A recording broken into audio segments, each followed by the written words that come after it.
Good evening, everyone. Good evening. To the Rabbi's class, Parashat Toldot. And today we're going to explore the kind of the birthright, the firstborn, and a little bit of the blessing through, we'll follow Rashi, and we'll see where Rashi comes up with some ideas, some midrashim that seems to be very far away from the pshat. Yeah, very good, Sarah. Thank you. You always show us your Rashi. We appreciate that. And for those following at home, we are going to be using the Artscroll Chumash. Yeah. Just give us a wave if there's anyone who's not using Artscroll, and we can give the very good as well. Excellent. Kay, you've got your Artscroll?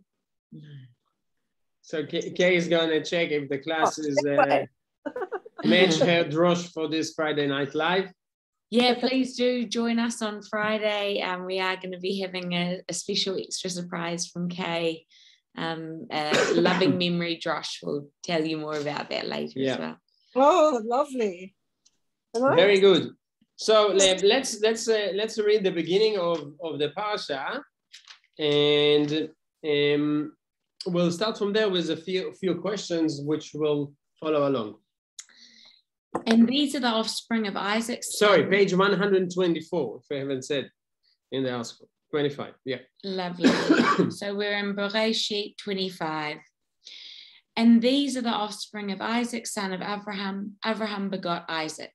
Isaac was 40 years old when he took Rebekah, daughter of Bethuel, the Aramean from Padan Aram, sister of Lavan the Aramean, as a wife for himself. Isaac entreated Hashem opposite his wife because she was barren. Hashem allowed himself to be entreated by him, and his wife Rebekah conceived. Nice. So perhaps if you remember, I think a couple of weeks ago, we spoke about this, Ve'ele Toldot Yitzchak. These are the offspring of Isaac, the son of Abraham, yeah?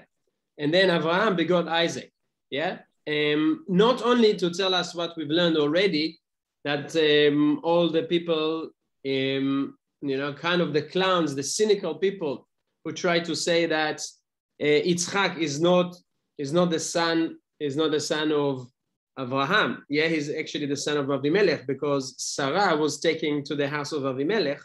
So Abraham molided Yitzchak. Yitzchak was look identical to his father Abraham. But also there is kind of a message here that will be at the background of everything, that we need to remember Abraham is kind of a revolutionary. Abraham, in terms of his place in the Avot, is the first one to discover the one God. He basically started Judaism. And monotheism. Correct. Sorry. What is the role of Yitzchak? And along the parasha, I mean, this is a subject that we're not going to touch so much, but we know that Yitzchak is digging the same wells that Abraham already started. Yeah? Literally and figuratively.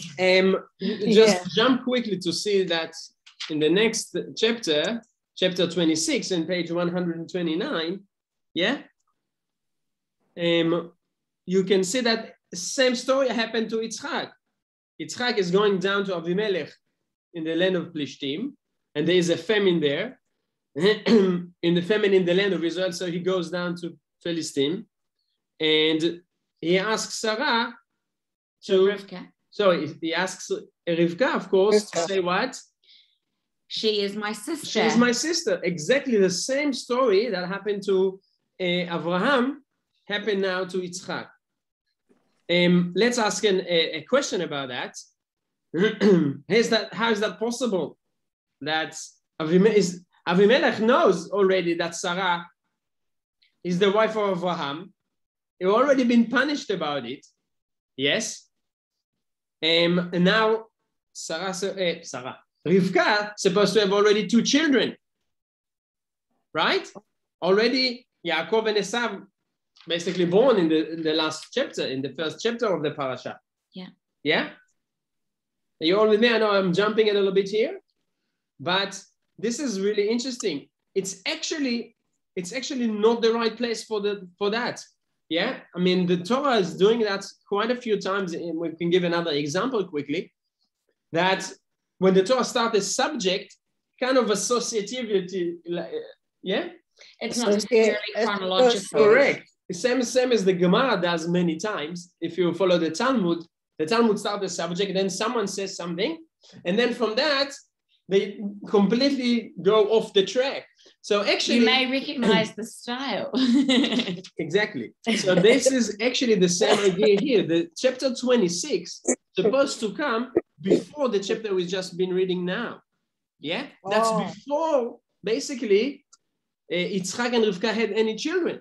Yeah, perhaps it's not even the same Avimelech, but it doesn't make any sense that Avimelech suddenly doesn't know that Yitzchak and Rivka are married. How can he say it's a sister if they have already children? I mean, are you joking with me? Sister, and then they have children. It's very far away from what we can understand. I'll give you a quick example of that in Parashat Beshalach, that kind of the Torah already giving us an idea of what's going to happen years after. Go with me just to understand that the Torah literally is actually not all the time just going by chronological order. Sometimes the Torah tells us something and then continue from that because we already started to talk about it, but chronologically something else was coming before that. That's true. You all thought this started with Netflix series where you have flashbacks and flash forwards and you jump to different time periods to give depth to a story. It's not Netflix, my friends. We started this. So look at page 385. In Parashat Beshalach, we learned the first time the story of the manna, the man. Yes. And then towards the end of the chapter, go to page 389. Yeah. Look at verse 33. 389. Everyone following? I guess you got a Chumash or you just everything in your head? You don't have a Chumash? That's all right. We're here for you, my friend. Moses said to Aaron, take one jar and put a full omer of manna into it. Place it before Hashem for a safekeeping for your generations. As Hashem had commanded Moses, Aaron placed it before the Ark of Testimony for a safekeeping. What's happening here? Parashat Beshalach is just after the split of the sea. The people of Israel didn't even come to Mount Sinai, didn't receive the Torah. There's no commandment yet even of building the Mishkan, the tabernacle. But already Moshe said to Aaron, place the manna as a reminder in the Ark of Testimony. That doesn't exist yet. Right? And look at this. And then we have the next line. Yeah. The children of Israel ate the manna for 40 years. Wait, the children of Israel didn't know they're going to be in 40 years in the desert at this stage. That's happened 2 years, a year and a half after, with the sin of the spies. But already the Torah, because we started to talk about the manna, the Torah also gave us a little hint of what happened at the end of the 40 years with the manna. It was placed in the tent of meeting, in the Ark of the Testimony, and it was there for them for 40 years. That's, again, didn't even happen yet, right? Interesting. So let's go back to Parashat Toldot, back to page 125. All this little genealogy is to tell us, because the Torah now, speaking about Abraham, Yitzchak, the son of Abraham, it's going to continue to talk about Yitzchak's offspring. But next chapter is actually completely before that. Supposed to be. Just a little brackets to put everything in the right place. Now let's see what's happening to Rivka. And let's ask a question about it already. So she couldn't conceive again. But eventually, So we've got this amazing scene where they are praying opposite each other. And it says at the end of this, a pasuk that his wife Rebecca conceived. And then we hear about what happened during the pregnancy and what Rivka experienced. Let's ask a question about this. Okay. The children agitated within her. And she said, if so, why am I thus? And she went to inquire of Hashem. Simple question here. What does it mean? The children were agitated with that. She had what? Morning sickness. Take a pill. Right. The babies are kicking. Spoken like a man. The babies are kicking, or the baby, she doesn't know at the moment that she has twins. She's feeling her, the baby is running around or whatever. Maybe she feels unwell. Then she inquired to Hashem. Why? Seriously, must be here something more than just a normal pregnancy. Yeah. Otherwise, it doesn't make sense that because, every pregnancy could be uncomfortable. But let's look at the Hebrew here. The Va'itotzetzu. Yeah. Retzitza. And of course, this is from here comes Rashi brings the Midrash. We'll come back to it after that. Every time she goes near a house of Torah, Bet Midrash, near Shem ve'ever, the great sages of that generation, then Yaakov, so to speak, is kicking and wants to go out. She feels one side of her belly. And then once she's going around a house of idol worship, the other one wants to kick out and go. So she understands probably there's something more spiritual than just a normal pregnancy. Therefore, she goes and inquires it with Hashem. She asks Hashem, what's happening here? And then Hashem answers. And Hashem said to her, 2 nations are in your womb, 2 regimes from your inside shall be separated. The might shall pass from one regime to the other, and the elder shall serve the younger. So this prophecy is already telling us that we're not talking about a local story. We're not talking about a family story. Family that couldn't get pregnant, and eventually after 20 years they received the child. Conceived, conceived and having a child now, or even 2. Rather, this is something way, way deeper. Hence, the Torah is deciding to tell us about it because there's actually a huge impact about it. And that's the idea of what we started from the beginning. And we spoke about it in the past. Who is going to continue that covenant? Who is going to carry over the blessing of Abraham? And now this is kind of intro to what's happening between Yaakov and Esav. And yet, interestingly, who is the dialogue between? We've heard that Abraham begot Isaac and that this is the family tree. And yet we have this conversation now that doesn't involve Isaac at this point. Yeah, correct. Hashem is speaking to Rivka, and perhaps not necessarily she shared that with Yitzchak. We don't have any information here that Isaac is in the picture. Yeah, she might kept it for herself, which we know from later that she told Yaakov what to do and to disguise herself. But again, this is all way bigger than just a normal pregnancy. It's all about, again, the continuation. This is the name of the Parashat, Toldot. It's not just the name of the beginning of the first verse, but rather the idea of the offsprings. Who's going to carry over the covenant of Abraham? Last Shabbat, last Torah reading, we read about Abraham and Sarah both died. Then the covenant needs to continue. Through who? That's the real question here. Right. Let's go on and let's see what's happening. Sorry. You read that? Yeah. Page 127. Great. So we're Bereshit 25, verse 24. When her term to bear grew full, then behold, there were twins in her womb. The first one emerged red, entirely like a hairy mantle. So they named him Esav, Esau. After that, his brother emerged with his hand grasping onto the heel of Esav. So they called his name Jacob, Yaakov. Yitzchak, Isaac, was 60 years old when she bore them. Great. The lads grew up, and Esav became one who knows trapping, a man of the field. But Yaakov was a wholesome man, abiding in tents.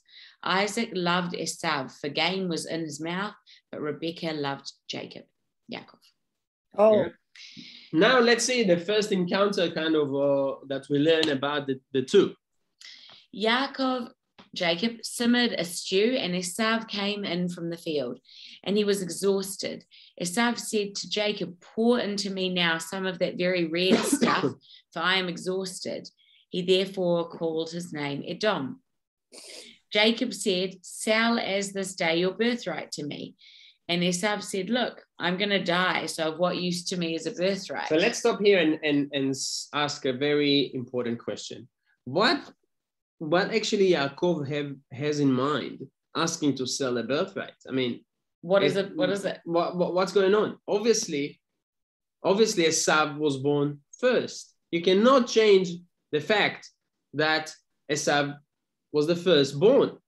What is Yaakov is fighting here for? What is he trying to achieve by asking to sell the birthright? How is that even possible? Wasn't he his father's favorite? So what do you mean? His father, because what we learned before? Saying that Isaac loved Esav. Yeah. And Rebekah loved Yaakov. No, maybe, again, this verse is quite vague. It doesn't say that Isaac didn't love Jacob. No. He said that Isaac loved Esav because he brought him a game. We call that right? We call that cupboard love. But maybe he loved Yaakov, which is come without saying, just because Yaakov is Yaakov, not because he served him any delicious food or providing with anything. Yeah, the Torah. Sorry, okay. No, I was going to say maybe Yaakov does this because he realizes that Esav is not the right one he's not the right type to carry on the covenant. Yeah, we'll see that. We'll see that. And the question is why? Why Esav is not the right to carry the covenant? What we need to understand what is, so to speak, the halachic or the source of being the firstborn. What are the obligations of being a firstborn, and what are the merits of that? Rights and responsibilities. Correct. So that's a very good point, Kate. Let's go to Parashat Ki Tetzeh. Although again, that was many years after, at the end of the 40 years, when Moshe already giving new mitzvot to the people of Israel. But if you see in Parashat Ki Tetzeh, and I'll give you the page in a moment. Beginning of Parashat Ki Tetzeh, the Torah tells us page 1045. 1047. Oh, yeah, 47, sorry. Yeah. 10. Look at this. This is the mitzvah that we learn about what are the merits if someone was born first. Yeah. Let's see, page 15, verse 15. If a man will have two wives, one beloved and one hated, and they bear him sons, the beloved one and the hated one, and the firstborn son is the hated one's, then it shall be that the beloved one and the hated one, it shall be that on the day that he causes his sons to inherit whatever will be his, he cannot give the right of the firstborn to the son of the beloved one, ahead of the son of the hated one, the firstborn. Rather, he must recognize the firstborn, the son of the hated one, to give him the double portion and all that is found with him, for he is his initial vigor. To him is the right of the firstborn. So the right of the firstborn is what we learn from here, that he is inherit double than the other. Not the Torah we learn from it. Even if they have a situation when one of them is from another wife that is not so liked as the other wife, the first wife, but the unloved one was giving him, the father, a firstborn son. He cannot prefer the other son, the beloved one, over the other one, and he has to still to give him the inheritance of two. By the way, does the son have to take it? No, technically not. The son can forgive that and say, I want to be equal to my brothers and do the share. So that's important to know. Yeah, you can make that happen equally.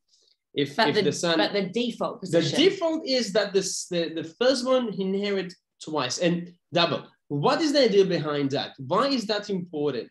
What is about the firstborn that has that kind of merit that he gets double in inheritance? Well, we're going to be looking for a responsibility that goes with that right. Interesting, correct. Yeah. What's about the firstborn though that the responsibility is so great?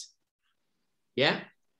And can we then go around that if, let's say, the firstborn is actually not behaving as the father would expect? Can we go around that and make sure that is not, I mean, not in terms of inherit, but double, but in terms of the responsibility, can we take it around him and place the responsibility upon one of the other brothers? Have we seen that before? Do you understand the question? So from this mitzvah of Kittetzeh, we're talking about actually property, right? If in the legal term, if I'll take it into intellectual property and something that is actually depends on covenant, spiritual responsibility, can that be taken if the firstborn is not behaving accordingly? We don't just think here of an individual, do we? We can think of this tribally as well. We can think individually first. Let's focus on the individual first. Examples of that, yeah, right? We can see that with Yitzchak and Ishmael. Who was the firstborn? Ishmael was the firstborn, right? Ishmael was born before Yitzchak. Abraham decided no. Hashem told him no. Listen to Sarah. The covenant will go through Yitzchak. So we're already seeing that a pattern. There is a pattern here that the firstborn not necessarily will carry all the responsibilities. It depends on its actions, on his actions. Let's give a few more examples. Let's go to the end of Parashat, the end of the book of Bereshit, when Yaakov is giving blessings to the children to his children, the children of Israel. Sorry, let's go to page 200.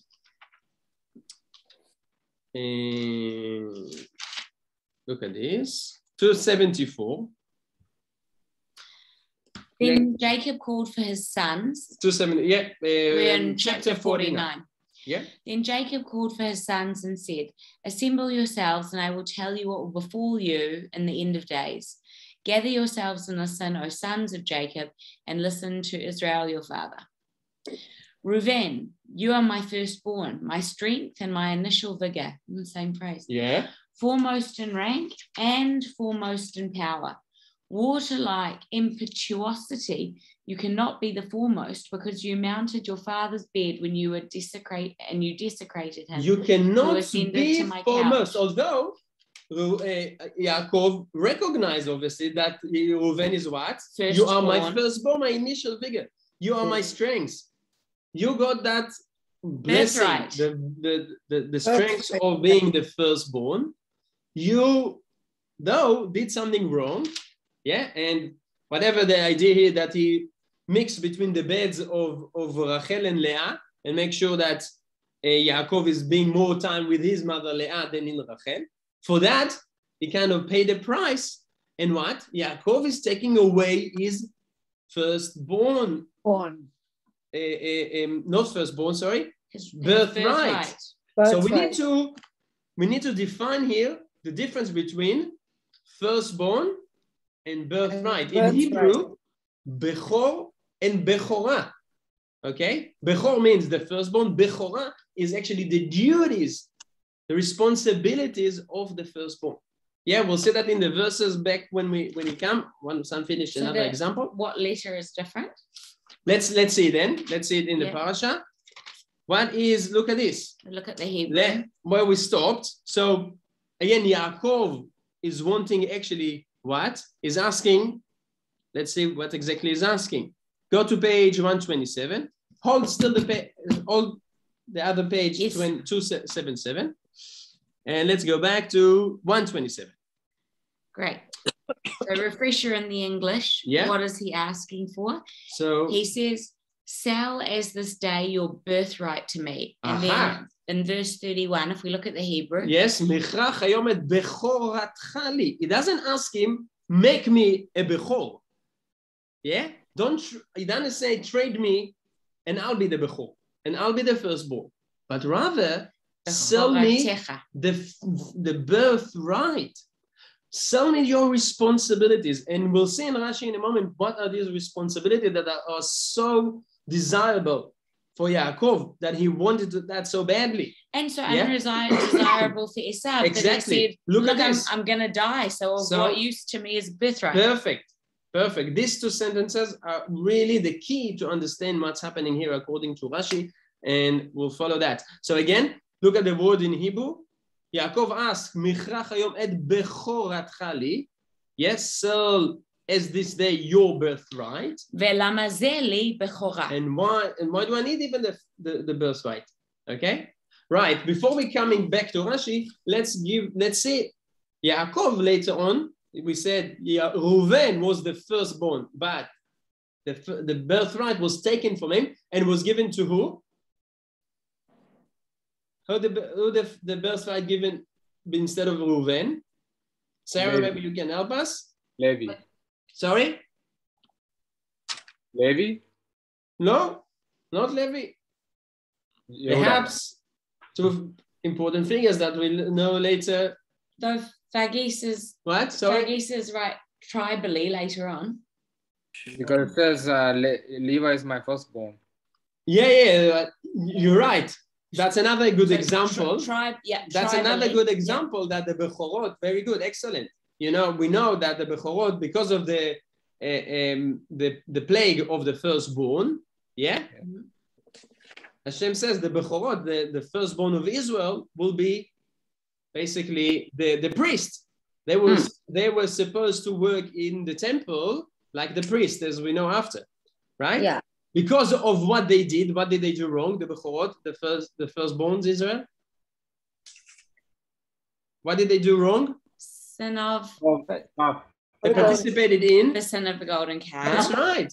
Therefore, they were substitute. The birthright was taken from them. They're not stopping becoming firstborn. You can't take someone and change his age to be second instead of first, but rather the birthright was taken from them. The responsibility. And the responsibility were given to the tribe of Levi. Excellent. Actually, very good example. Back to what Yaakov is doing. Yaakov is doing similar idea. He's taking it from Reuven and he split it between Yehuda and Yosef. Yeah. What is Yehuda? Look at this. Let's read the verses. So that's verse 277, verse 8. Yeah, bottom of the page. Yehuda, your brothers shall acknowledge your hand will be at your enemy's nape. Your father's sons will prostrate themselves to you. Your brothers shall acknowledge you. Yeah, you become basically the firstborn, kind of. Or you inherit the birthright. You will be. Yes. And look at this. Next page, 279. And then if you look verse. Yeah. You want verse 10. The scepter shall not depart from Judah, nor a scholar from among his descendants, until Shiloh shall arrive, and his will be an assemblage of nations. That's what comes from Yehuda. We know the kingship eventually came from Yehuda. King David, Mashiach. The leadership, originally, that was supposed to be maybe Reuven's role. Yeah? To be the house of kingdom in Israel. Sorry? Also our name. From Yehuda. Saying our name, like excellent, tribally. Yehudim. Being Jewish. Brilliant. Yes. And we know Yosef also took leadership and took a kind of birthright, although he wasn't the firstborn, right? Yaakov is doing the same thing with his children. What is Yaakov doing with Menashe and Ephraim? Who was born first? Yeah, he just swapped the hands. Yeah, and blessed. Yeah. Right? Look at this. Let's go to the beginning. So let's say the blessing to Yosef. It's a family tradition here. Yes, absolutely.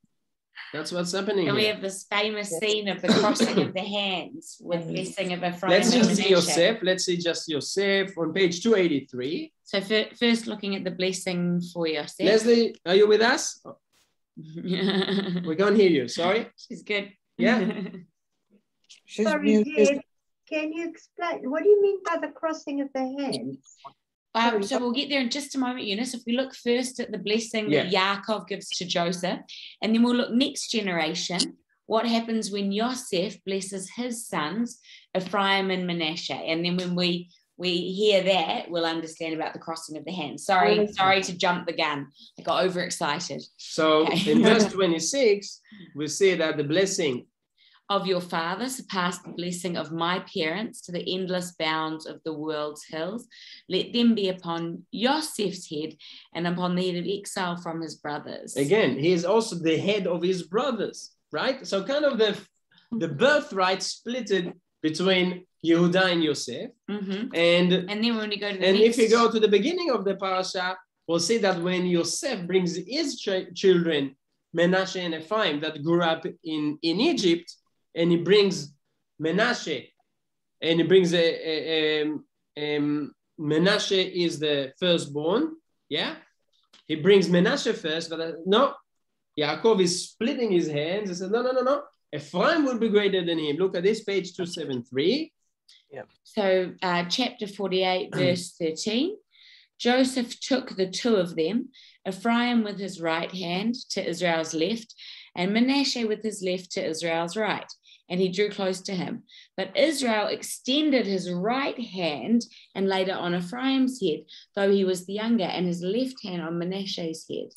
He maneuvered his hands, for Manasseh was the firstborn. Manasseh was the firstborn, but he changed that. So not Yosef the birthright, the firstborn. Yosef, okay, maybe I've suffered enough. Let's maybe go to the original plan and have someone who's really firstborn. Maybe they'll go better.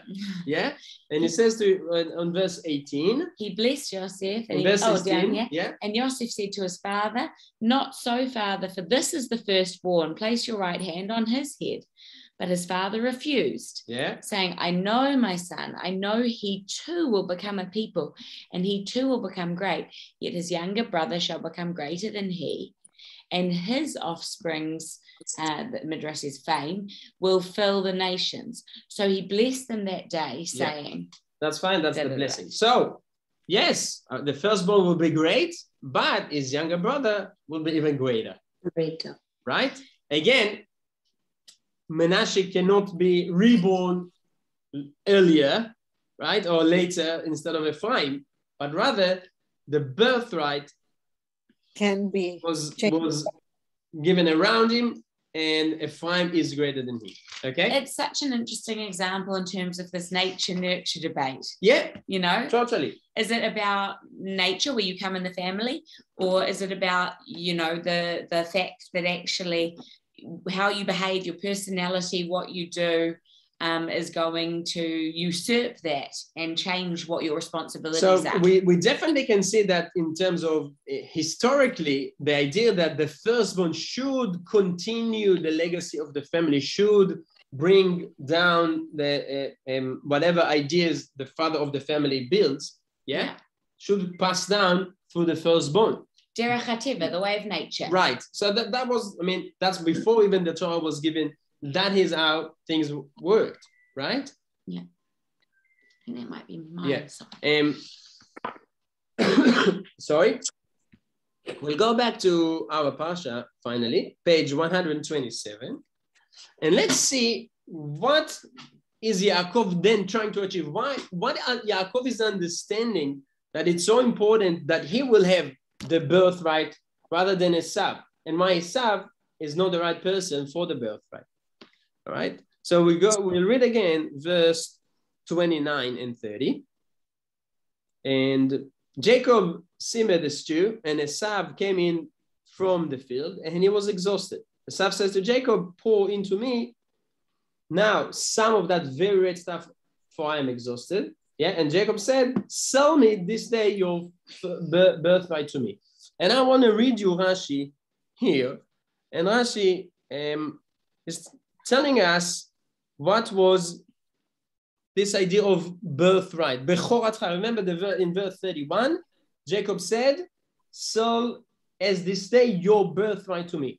What is Rashi telling us? Let's see. Rashi says, Sarah, you can check that in your Rashi in English. Rashi tells us Yaakov is interested in the work, in the holy work that the Bechorot, the firstborns, supposed to do. Yeah? is already saying in his head, in the future, so to speak, that the firstborn will be serving God in the temple. And Rashi continues, Amar Yaakov en rasha ze kedai. Yaakov says, this wicked man, Esav, should not be, is not worthy to what? Sheyakriv lakadosh baruch hu. What is the work of the firstborn supposed to be as the work of the priest? They need to work for what? What is the main work of the priest in the temple? Sacrifice. To do the korbanot, to sacrifice, to bring the animals and sacrifice them. Yeah? Serve Hashem through the korbanot, right? And what is Rashi telling us here? I mean, this is now another 2 chumashim ahead. Why is Rashi jumped the gun and telling us that Yaakov is interested in the work of the sacrifices, right? This is, why is it here already? Why is Rashi bring? When Rashi brings it, it doesn't say this is a midrash. Rashi says, look at this. Usually Rashi says if he has one idea that it is the simple meaning, and he will say this is the simple meaning of the verse. But the midrash, there's a deeper understanding through the midrash. Rashi is straightforward. Tell us that Bechoratcha refers to the work of the sacrifices.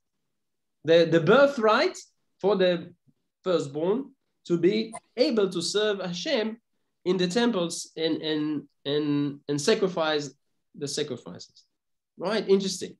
Right? All right. What's the answer of Esav to this? The next Rashi. Rashi says, Esav answers, you know what? I don't care. I'm going to die. Yeah? I'm going to die. So of what use to me is the birthright? Rashi comments. He says,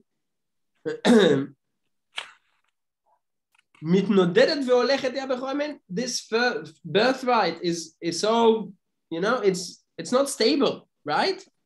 In the future, I guess you told us, this work we're going to go to the tribe of Levi, not even anymore. The firstborn won't even enjoy that anymore. Yeah. So I don't need it. I don't want. What did he do? Next Rashi, right? So look at this. Sorry, let's read the English first. The top of page 129. Jacob said, swear to me as this day. He swore to him and sold his birthright to Jacob. Jacob gave Esau bread and lentil stew, and he ate and drank, got up and left. Thus, Esau spurned his birthright. Esau spurned his birthright. Va'ives, the word is very strong in the Hebrew. Va'ives is like, even this was discussed. I don't need this birthright. Va'ives. The word booze is like, when you in a soccer field court or a rugby, boo. In Hebrew, booze. Booze is booing. Could be from the same root. Yeah, to boo someone is booze. Va'ives is boo. I don't need that. It's so disgusting, right? So it's stronger than he just doesn't care. Exactly. It's not that, I have no use of it. Take it. He completely rejected that. Yeah? And that can already tells us about the nature of Esau. Yes? Mm-hmm. So Rashi again comments on this. Rashi uses the same root of biza. He's disgusted by the work of God, by a holy work. He doesn't want to be part of holy work. Yeah?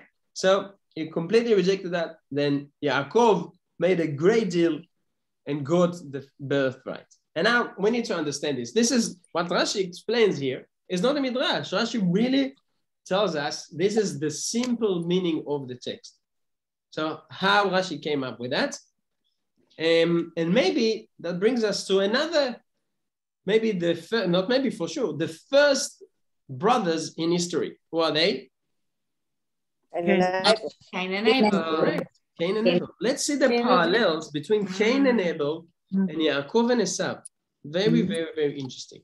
So, join me. Now we go back to the beginning of the Torah, Parashat Bereshit, and page 20, the bottom of page 19. Yes? Cain and Abel. Everyone, page 19, and hold the other page on 127. Sorry, even before that. Yeah, we are 127. Okay. Sorry. Now the man had known his wife Eve, and she conceived and bore Cain, saying, I have acquired a man with Hashem. And additionally, she bore his brother Abel. Yeah. Abel became a shepherd, and Cain became a tiller of the ground. After a period of time, Cain brought an offering to Hashem of the fruit of the ground. And as for Abel, he also brought of the firstlings of his flock and from their choicest. Hashem turned to Abel and to his offering, but to Cain and to his offering he did not turn. This annoyed Cain exceedingly, and his countenance fell. All right. What is the the profession of these two, Cain and Abel? And what's the birth order? We have to ask her first. Who's the eldest? Correct. Who's the firstborn? Cain. Cain, right? Cain. Cain was born first, And then additionally, Abel. She bore his brother. Right. Abel. Who Hashem accepted his offering? Abel. Yeah. The younger. The younger one. Younger not the one. firstborn. Yeah. Right? And What is the again the profession of these two? Well, first we hear about Abel. Abel became a shepherd, and then we hear about Cain. Cain became a tiller of the ground. Right. What is the profession of Yaacov and Esav? Esav we know as a hunter. One second. But there's actually it's not just a hunter. Let's read verse 27, back to page 127. The lads grew up, and Esav became one who knows trapping, A man of the field. What is a man of the field? And Cain, what was he? A tiller of the ground. Very similar. A man of the field, tiller of the ground. So although Esav developed even more the work of Cain, I mean, he didn't just grow up potatoes or tomatoes. He actually was a hunter, right? But he used what tools? He used to hunt. He killed, right? He used whatever, a bow and arrow or swords, whatever he needs for this profession. But basically, it's the same idea. Is what? Ish Adama, Oved Adama, a tiller of the ground, or Ish Sadeh, right? What is Yaakov? Yaakov is what? Ishtam. He's wholesome man and abiding in What's tents. abiding in tent? I know we're all familiar with the idea that Yaakov, Yoshev Ohalim, sits in tent. He was studying Torah in the tent. But what's the idea of Yoshev Ohalim? What is the tent? That place Something that's not permanent. It's not. You don't sit in tent in one place. You move from place to place. You are a shepherd. Shepherd. Right? What does it mean? He was Ish Ohalim, Yoshev Ohalim. He moved. After that, what was his profession when he worked for Lavan? A shepherd. He was a shepherd.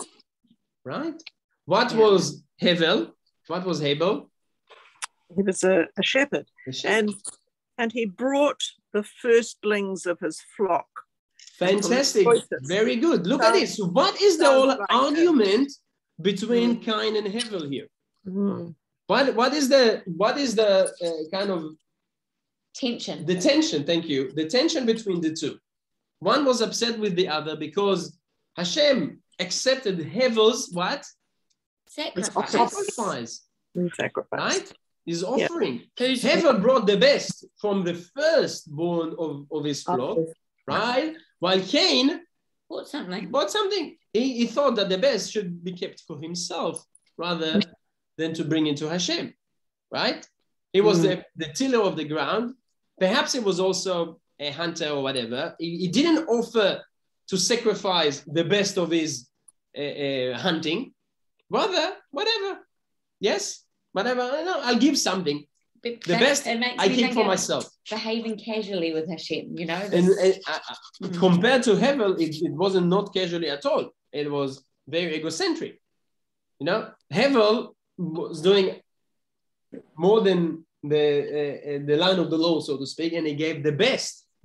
Beautifying the mitzvah. We learn about this idea of, beautifying a mitzvah. Which is the mitzvah we have as well in the Torah, the mitzvah of Bikurim, from the same word, Bechor, the first. The first always comes as an offering to Hashem. because it's the best. It's the one thing you worked so hard for. You automatically want to keep it for yourself. No, I'm saying, actually, I'm thankful that Hashem has brought me this beautiful fruit. I will offer it to Hashem. Yeah. Same idea is with the firstborn. You were expecting a son for so long. Look, Avraham and Yitzchak are waiting for a child for so long. And then the firstborn should be the one who you wanted him so much. You want him also service of Hashem. As a thank you to Hashem, he should carry on the covenant. Right? Yeah. Beautiful. So look at this. So Hashem didn't choose the firstborn. Cain not automatically won Hashem's acceptance of the offering. Rather, Hashem accepted the Hevel. But what happened to Cain? Let's see what happened to Cain. It's also interesting when we look at this next line in terms of what we said about, about merit as well as your place, right? And Hashem said to Cain, why are you annoyed and why is your countenance fallen? Surely if you improve yourself, you will be forgiven. Look at the words here in Hebrew, also quite difficult to understand what the meaning here is in Hebrew. Im tetiv said, let's see the translation. If you improve yourself. If you improve yourself, then what? You will be forgiven. Yeah. Ve'im lo tetiv, and if you want to improve yourself. But if you want to improve yourself, sin rests at the door. Okay, the word, look at this. If you improve yourself, set. Yeah, you can carry. Set means to carry. Yeah. If you improve, it's not the end of the world. You made a mistake. We learned we spoke about that in the past as well, that we learn here, Ilchot Tshuva, the laws of Tshuva, the laws of return. You made a mistake. That's fine. Hashem forgives. Hashem gives a Cain the opportunity to improve, right? Instead, Cain couldn't bear that. From jealousy, he killed his brother. The first kill. What is Esav all the time? And such a nice guy, firstborn, but when after that Yaakov, so to speak, stealing his blessings, what does he want to do? He wants to kill his brother. He wants to kill his brother. Right? Let's go see that at the end of Parashat Toldot. And you think you have problems in lockdown with your family? Yes. Here we go. Right? So Yitzchak finally discovered that this is Yaakov. Bottom of page 139. Yep, so we're in chapter 27. Yeah. Verse 35. But he said, your brother came with cleverness and took your blessing. He said, is it because his name By the way, you see that the word blessing, bracha, and bechora are same letters. Right? Can you see that? Bechora, bracha, bet, resh, chafei, comes from the same idea. Right? Okay, and it's an interesting message about what we do with our blessings and what's required of us to do with our blessings. So, although you are a firstborn, you not automatically will carry the blessing if you're unworthy of it. Worthy of it, yeah. Interesting, right? Okay, so he said it was because. Is it because his name was called Yaakov that he outwitted me these two times? Yeah. He took away my birthright, and see, now he took away my blessing. Bracha, look at this in the Hebrew, it's really beautiful. Et bechorati lakach, at the top of the page on 140. Et bechorati lakach, he took my birthright. Ve'ine lakach birchati, now took my blessing. Bechorati, birchati, literally. Like same word. Yeah, you can see there's no vav there, there's a cholam on purpose. Yeah, on bechorati, and you read birchati with no vav. All the same letters. All the same letters. So later on, let's go down to verse 41. Now Esav harbored hatred towards Yaakov because of the blessing which his father had blessed him. And Esav thought, may the days of mourning for my father draw near, then I will kill my brother Jacob. So at least he honors his father a little bit. He doesn't want to kill his brother as long as his father's still alive. He will do it later on. Such a lovely guy, right? And therefore, Rivka already heard that. Rashi comments, Beruach HaKodesh, Hashem, she wasn't there obviously, but we already know she has this strong prophecy connection with Hashem. Hashem sent her the message that Esav is going to kill Yaakov, and she sent him away. But look at this, and again, let's see here. But also echoing Sarah, understanding more about Ishmael and Yaakov needing to listen to Sarah. We've got this feminine prophecy of the matriarchs that we see. And then look at chapter 28, page 143. Now when Yaakov is about to depart toward Haran, so Isaac summoned Yaakov and blessed him. He instructed him and said another to blessing him, at the end. What is this blessing now? I mean, we're not going to explain the entire deception. Thank you. Deception that Yaakov and Rivka planned here. Rather, we'll see that what is important for us is the covenant, the continuation of the covenant. Yeah. So Isaac summoned Yaakov and blessed him. He instructed him and said to him, do not take a wife from the Canaanite women. Arise and go to Padan Aram, the house of Bethuel, your mother's father, and take a wife from there, from the daughters of Laban, your mother's brother. And may El Shaddai bless you and make you fruitful and make you numerous, and may you be a congregation of peoples. May he grant you the blessing of Abraham. That's the most important. So the covenant continues through Yaakov, right? And also that this time he knows he's blessing Yaakov. Yeah, totally. I mean, there's a whole thing. Yitzchak didn't plan to give the blessing of Abraham to Esav originally, regardless. But he wants the physical blessing, that he will have abundance, mital hashamayim from the dew, all that. He thought Esav is more appropriate to receive that. Rivka, by showing who's the real Esav is and bringing Yaakov, actually told Yitzchak by that, Yaakov should inherit the physical blessing and the spiritual blessing. The physical blessing to enable the spiritual blessing. Correct. And Esav should be rejected all completely because, as we see, even the birthright he rejected. He so despised the spiritual thing. He has nothing to do with that. Yeah, right. So we see the comparison between Cain and Hevel, Yaakov and Esav, and now we understand why Rashi basically said that Yaakov was interested in what? In the birthright for the sake of responsibility. Responsibility of what? Of the korbanot, of the sacrifices. Same as the tension that was between Cain and Hevel. What is the offering that should be coming? How we serve Hashem? We serve Hashem through those sacrifices. This is an obligation. This is a responsibility that only the right person should have it. Yeah. And look at this now. We'll end with the Haftarah. It's sometimes really difficult to see the connection between the Haftarah and the Parashat. And this time with the words of Malachi, the last of the prophets, book of Malachi. So we're going to Malachi, the back of the book. You know Malachi? Yes. Yeah, so we're going to the back of the book now with the Haftarah. And look at the words that Malachi is using and see that amazing thing. Sorry, I think I've missed something that is more really important. Sorry, hold page 1137 for a moment. Go back to page 21. So back to the sheet. We said that Hashem said to Cain, "Im tetiv se'et." Yeah, if you improve, basically you can carry over. You can carry the burden. The word "se'et" is also what Yaakov is using for the blessing of Reuven when he take it away from him, the covenant, or the birthright, not the covenant. It was part of the covenant, of course. Yeah, well, this is the first generation where all the children are part of the covenant. Correct.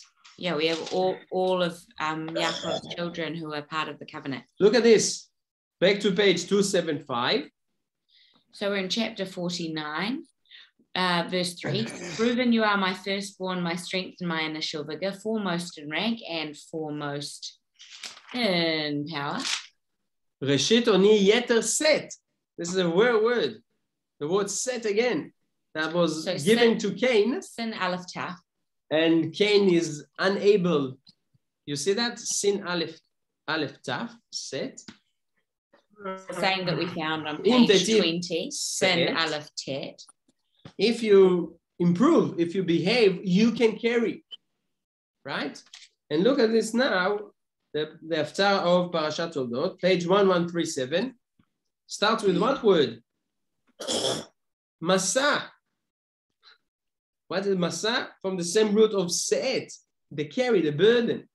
Yeah, let's read what is this prophecy here, why it's relevant to our Parasha. The prophetic burden of the word of Hashem through Malachi. I loved you, said Hashem, and you said, how have you loved us? Was not Esav a brother of Yaakov? The words of Hashem yet loved Yaakov. Look at this. The people of Israel, Hashem says to the people of Israel, you know what? It's hard for you to identify why Yaakov was chosen over Esav. Esav was the firstborn. Hashem says, you know what? I love Yaakov more than Esav. That's enough good reason for you to follow what I'm asking from you. Yeah? And then the people are asking, let's continue. Was not Esav a brother of Yaakov? The words of Hashem, yet I loved Yaakov, but I hated Esav. Yeah. And I made his mountains a desolation and his heritage for the desert serpents. Though Edom said, we have become... Edom is Esav. That's later on the nation of Edom. Yeah. We have become destitute, but we shall return and rebuild the ruins. So Hashem, master of legions, they may build, but I shall tear down. They shall call them the boundary of wickedness, and the people who infuriated Hashem to eternity. Your eyes shall see, and you shall say, Hashem is great beyond the boundary of Israel. Yep, all right. A son will honor his father, and a slave his master. If I am a father, where is my honor? So now the prophet is taking this. Hashem chose Yaakov over Esav. Hashem chose the people of Israel over Edom. Yeah. Should be that a son will honor his father and a slave his master. And Hashem asked, the prophet asked, if I am reverent, says Hashem, master of legions, to you, O Kohanim, who scorn my name, let you say, how have we scorned your name? Look at this. What is the word that the prophet is using? Now it's rebuking the Kohanim. The Kohanim are what? Bozei Shemi. Va'ivez Esav Bechorah. Booze. The Kohanim. Those who were substitute to the firstborn, right? What are they doing? Behaving with this word of disgust. They need to be so doing their work for the sake of heaven, bringing those sacrifices and completely be for a place of love. Yeah. And instead of that, what? We have this. Let's read more. Sorry. You bring abominable bread upon my altar and you say, how have we abominated you? By your saying, the table of Hashem is scorned. And when you bring a blind animal to slaughter, is it not evil? And when you bring a lame or sick animal, is it not evil? Offer it, if you please, to your governor. Will he show you favor? Will he return his countenance to you? Says Hashem, master of legions. And now, if you please, beg Hashem to be gracious to us. This is your doing. Will he turn his countenance? The people of Israel are behaving like Esav, not the people of Israel. More specifically, the Kohanim, the priests that have the duty to bring the korbanot. What are they bringing? They're bringing gazul, a stolen animal. They're bringing a blind animal, blemished, right? How can you do that? You maybe even like Cain, you're bringing offering that is not welcome. You don't bring, what is the korbanot ultimately? It's instead of us bringing ourselves to Hashem, the animal is a substitute, right? Korban from the word le'itkarev, to come closer, right? Korban means le'itkarev. I can't physically bring myself to Hashem.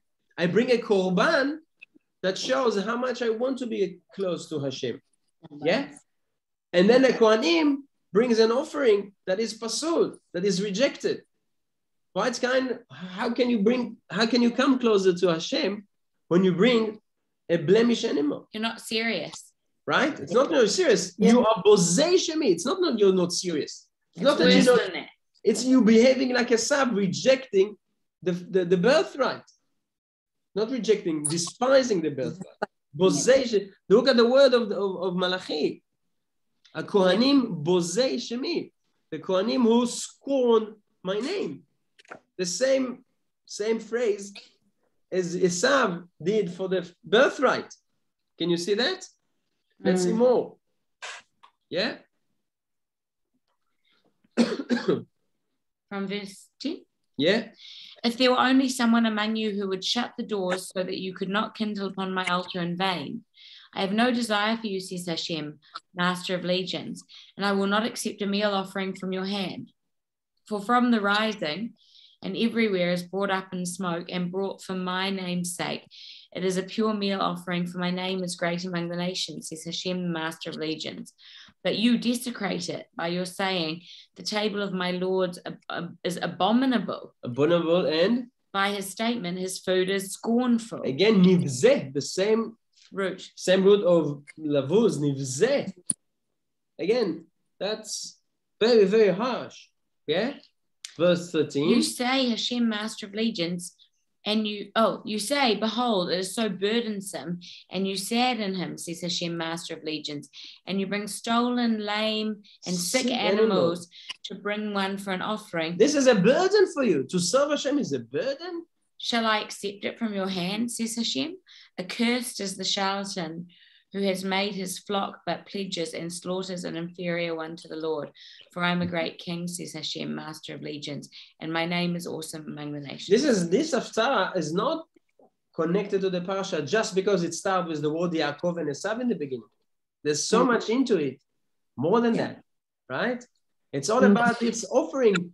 Already we know why. Then Rashi brings that.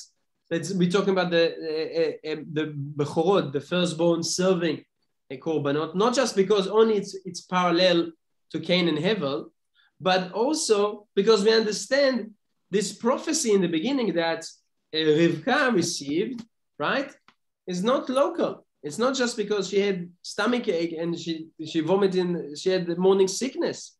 What is the message there? Let's go back again.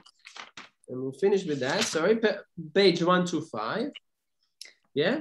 Chapter 25. Yeah, 23. Verse 23. And Hashem said to her, 2 nations are in your womb, 2 regimes from your inside shall be separated. The might shall pass from one regime to the other, and the elder shall serve the younger. Right? So the birthright depends completely in the behavior, the person, right, of the receiver of the blessing. There's the covenant. There's the potential, but it requires the right behavior. That's right. And Yaakov already figured it out that Esav is really not the right person to carry that covenant. He may be, and it is, naturally was born first, but is not the one to carry the covenant. And Yaakov's desire was to be a firstborn serving God, bringing the korbanot, coming closer to Hashem. Yeah? Years after, Malachi rebukes the Kohanim that will substitute for the firstborn for not behaving in the correct way, the desirable way that Yaakov instilled in the beginning of everything. You see that? How beautiful it's all connected. Yeah. So bracha, bechora, to be a firstborn, you don't need to do anything, but to carry the blessing, to be able to receive a bracha, you need to be very much something. Yeah. We'll end with that. Thank you.